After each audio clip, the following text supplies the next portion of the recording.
நாமத்திற்கு மகிமை உண்டாகட்டும். நாம் தேவனை குறித்து தியானிக்கும் போது, யோசிக்கும் பொழுது, இந்த உலகத்தில் எந்த ஒரு நபரும் எந்த ஒரு உறவும் அவரை போல் இருக்கவே முடியாது. காரணம், நேற்று நாம் தியானித்த வண்ணமாக இஸ்ரவேல் ஜனங்களுக்காக ஆண்டவர் அந்த ஜலத்தை மதிலாக நிற்க செய்தார் என்று பார்க்கிறோம். இந்த மகிமை இந்த உலகத்தில் எங்கும் கண்டிராத மகிமை. காரணம், தான் நேசிக்கின்ற ஜனங்களுக்கு.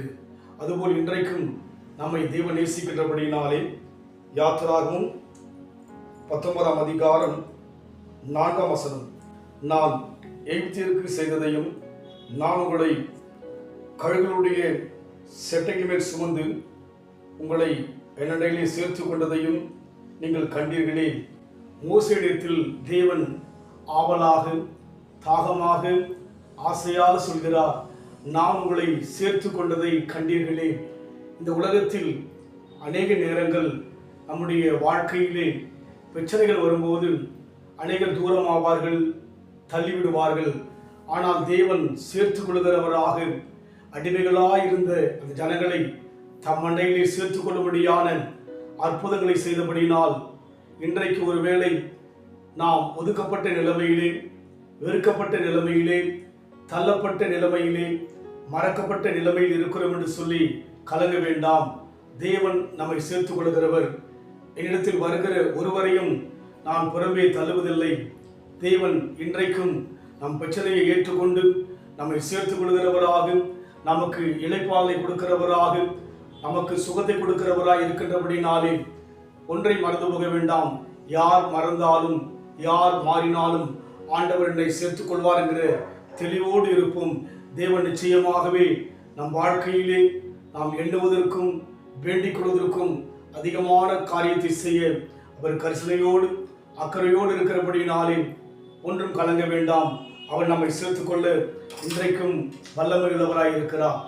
நம் சிறகுகளின் நிழலில் என்றென்றும் மகிழ செய்தி, சிறகுகளின் நிழலில் என்றென்றும் மகிழ செய்தி. தூயவரே என் துணையாளரே, துதிக்கு பாத்திரரே. தூயவரே என் துணையாளரே, துதிக்கு பாத்திரரே. ஆராதனை உமக்கே, ஆராதனை உமக்கே, ஆராதனை உமக்கே, ஆராதனை உமக்கே. என் கண்மலையானவரே, என்னை காக்கும் தெய்வம் நீரே. வல்லமை மாட்சிமை நிறைந்தவரே, மகிமைக்கு பாத்திரரே. ஜனங்களை சேர்த்து கொண்டதாக மோசேயிடத்திலே தேவன் சொல்வது போல இன்றைக்கும் இந்த வார்த்தை மூலமாக தேவன் சொல்கிற ஒரு வார்த்தை, உன்னை நான் சேர்த்து கொண்டேன். ஆண்டவர் வெறுக்கிறவர் அல்ல, ஆண்டவர் தள்ளுகிறவர் அல்ல. சேர்த்து கொண்டபடினால் அன்பின் ஆண்டவரே, உம்மோடு நாங்கள் இணைந்திருக்கிறபடினால் எங்கள் வாழ்க்கையில் வந்திருக்கிற பிரச்சனைக்கெல்லாம் தீர்வு உண்டு. எங்கள் வாழ்க்கையில் வந்திருக்கிற வியாகுலங்களுக்கெல்லாம் தீர்வு உண்டு, வேதனைக்கெல்லாம் தீர்வு உண்டு அப்பா. காரணம், எங்களை சேர்த்து கொண்டதற்காக நாங்கள் தூரமாய் அல்ல, உங்களோடு இருப்பதற்காக நன்றி செலுத்துகிறோம். இயேசுவின் நாமத்தில் பிதாவே, ஆமென். கர்த்தர் ஆசீர்வதிப்பாராக. God bless you.